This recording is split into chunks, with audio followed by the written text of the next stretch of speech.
Há empresas que constroem estratégias ambientais como ativo: informação técnica sólida, integração operacional, verificação independente, capacidade de responder a qualquer pergunta de um financiador exigente, com evidência que existe. E há empresas que constroem estratégias ambientais como comunicação: relatórios bem desenhados, linguagem fluente, compromissos visíveis, mas pouca substância por baixo quando alguém é profunda. E esta diferença entre as duas não é visível à primeira vista, mas é absolutamente visível na cena onde mais importa: a sala onde um financiador internacional faz perguntas técnicas, ou onde um regulador sofisticado pede para ver a base de dados, ou onde uma autoridade pública avalia a candidatura a um instrumento de financiamento europeu. Bem-vindos ao Radar do Capital Natural, eu sou a Silvia Mesquita e hoje quero falar do que distingue uma estratégia ambiental que é um ativo de uma estratégia ambiental que é apenas comunicação, e porque é que a biodiversidade está cada vez mais no centro desta distinção. Há alguns anos participei num projeto de apoio à gestão ambiental de uma empresa de energia no âmbito de uma carteira de ativos de energia solar.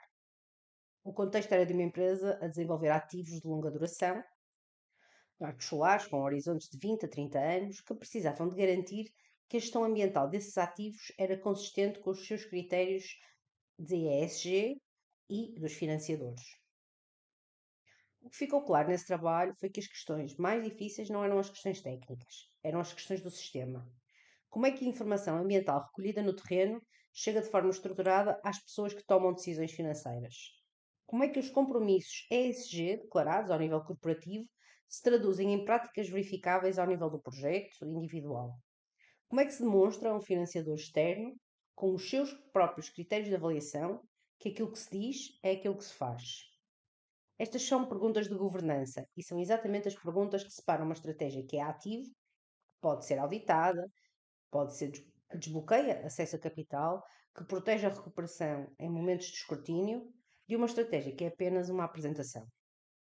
A boa notícia é que construir uma estratégia da primeira categoria não é mais caro do que construir uma da segunda. É diferente em natureza, implica trabalho técnico de base, integração operacional e disponibilidade para ser verificada. Em contrapartida, paga retorno em capital, em credibilidade regulatória e em resiliência reputacional. Uma estratégia ambiental defensável tem 4 características. Cada uma corresponde a uma decisão de valor que cria ativo. A primeira é a materialidade. Uma estratégia sólida começa por identificar os impactos e dependências ambientais que são materiais para o negócio, ou seja, que têm ou podem ter consequências financeiras, regulatórias ou reputacionais significativas. Para uma empresa agrícola, a saúde do solo e a polinização são variáveis materiais. Para uma empresa de energia renovável, a interação com a avifauna e morcegos é uma variável material. Para uma empresa imobiliária, a integração da infraestrutura verde é uma variável material. O exercício de materialidade é o que orienta o investimento estratégico para onde tem retorno real, em vez de o dispersar por compromissos genéricos. A segunda característica é a base de dados. Uma estratégia defensável é construída sobre informação real: levantamentos de campo, dados de monitorização, avaliação de impacto com metodologia verificável. Sem linha de base não há referência. Sem referência não há demonstração de progresso. Uma estratégia construída sobre dados, mesmo que modestos no início, valoriza com o tempo, porque cada ano de monitorização acrescenta evidência e poder explicativo.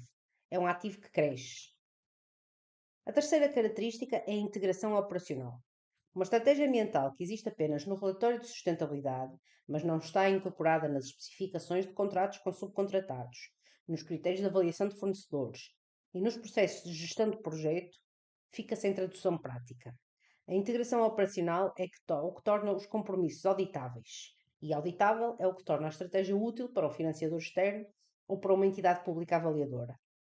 A quarta característica é a verificação independente. Uma estratégia que apenas se autoavalia não tem tanta credibilidade junto de financiadores exigentes nem de reguladores sofisticados. A verificação independente, por auditores externos, por revisores técnicos especializados, converte a declaração em demonstração. E é a demonstração que tem valor de mercado. Materialidade, bases de dados, integração operacional e verificação. 4 decisões que constroem uma estratégia ambiental que existe enquanto ativo, em vez de existir apenas enquanto narrativa.